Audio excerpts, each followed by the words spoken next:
Now, the other week, we, well, pulled the pants off everybody, frankly, with a very beautiful but really rather dull test of some cabriolets in Iceland. Did you see it? Yeah. God, it's real, isn't it? We got it into our heads that if we talked about the Nissan 350Z and the Chrysler Crossfire for long enough, they'd become interesting. Which they didn't, did they? No, they didn't. Not at all. So, we were so embarrassed, in fact, that I was sent back to Iceland and told I couldn't come home until I'd filmed something better.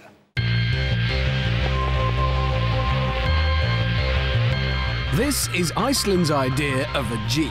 It's basically a load of metal tubes welded together, a couple of old-fashioned truck axles underneath, big Chevy V8 engine up the front. You see these headlights? They're not real, they're painted on. Frankly, it's not going to give Range Rover any worries in the luxury department. But then, a Range Rover can't do this. The Icelandics love throwing their nitrous-injected 1,000-horsepower Jeeps at the landscape.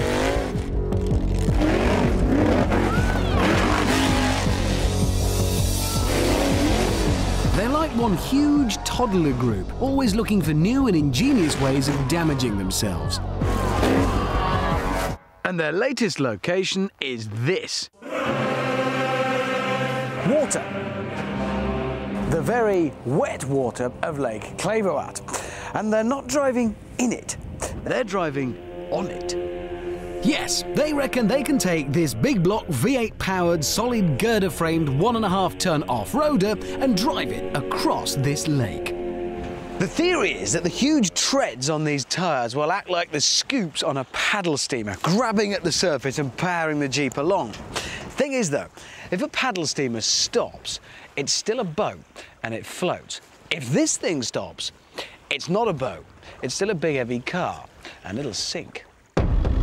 Our driver for this feat of world-class craziness is Gisli Gunnar Jonsson. When it comes to Icelandic 4x4 racing, he is the Michael Schumacher.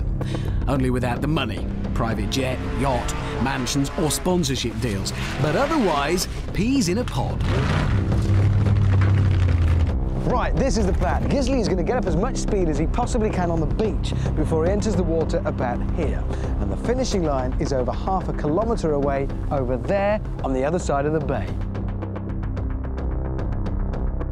This is going to demand some serious commitment. Gisli has to keep his foot flat to the floor for the whole run or he'll lose momentum. And if that happens, he'll also lose his Jeep. Brave man. Now, nitrous oxide has to be injected into that engine constantly to boost the power from 600 to the 800 that's needed. If that fails at any point, he sinks. Well, when I say he sinks, I mean we sink.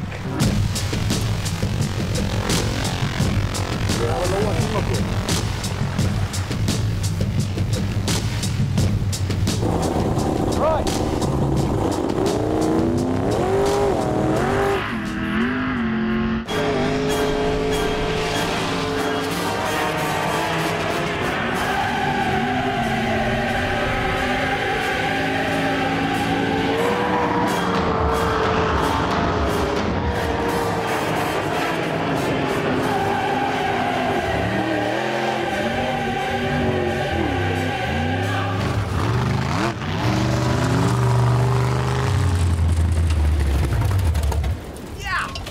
Pretty good. That is unbelievable.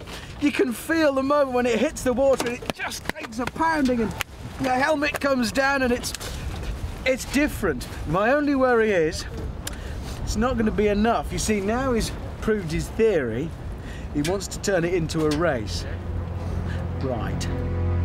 A race against this. Now, you're looking at this thinking, well, that's a jet ski, easy.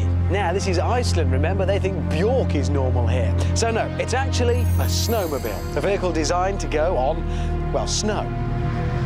Once again, our Jeep driver has to maintain maximum commitment once he's on the lake.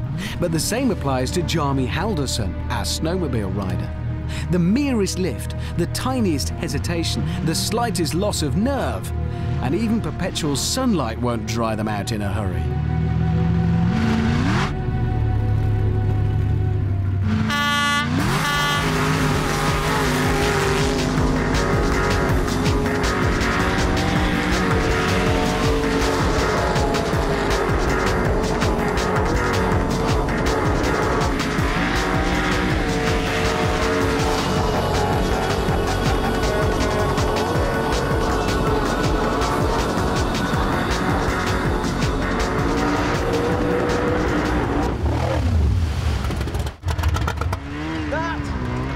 was incredible, but I can categorically tell you, if you find yourself near an Icelandic lake and you don't have any sort of waterborne transport, you're best off going for a snowmobile. You're mad. I have to admit, that was better than our other Iceland film. I thought so too. But the thing that really intrigues me is, how did they ever find out that that was possible? Well, they sort of developed the thing. Basically, they were at one of their off-road courses with those Jeeps, and it had flooded. But rather than abandon it, they thought, well, we'll just drive through the water in the kind of dips. But they discovered they didn't go through, they sort of skipped over the top. And then they thought, well, if it works on shallow water, it'll work on deep water, like that lake, and there you go, they discovered it. So how many Jeeps are at the bottom of that lake? Hundreds, mate. In fact, we weren't driving on the water, we were just skipping over sunken Jeeps.